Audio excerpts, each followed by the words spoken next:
I was raised in a culture of service. I learned about it at a very early age. You see, when I was a kid, my most favorite thing in the world to do was to go to my grandparents' house. My grandfather was the Maytag man in San Pedro, California for 50 years, from 1925 through 1975.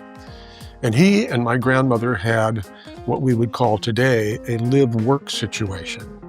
On 9th Street, he had his showroom, big plate glass window with the showroom filled with bright, sparkly, new, shiny Maytag washing machines. They were all white because that's the only color they came in those days. And if you walked through the arched doorway into his shop, you would pass this multi-tiered rotating bin of parts that was all meticulously organized.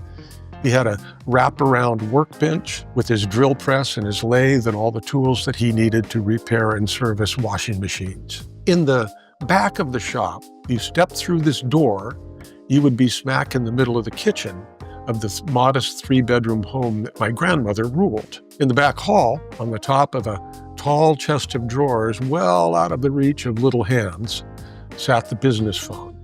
And when that phone would ring, my grandmother would set down whatever she was doing, and she would answer that phone with a single word. It was the same word every time, and I can still hear her voice. She'd say, "Service." And I came to understand that every caller heard the promise that they were seeking in that single word.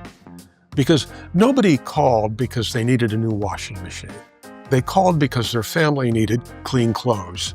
And they called my grandfather because they knew that he could provide that service. So my grandfather lived service through repairing and installing washing machines. My father did it as a manufacturing engineer and as a Boy Scout leader. And I do it as a certified financial planner with the tools and techniques of financial planning and investment management. And that is why I do what I do.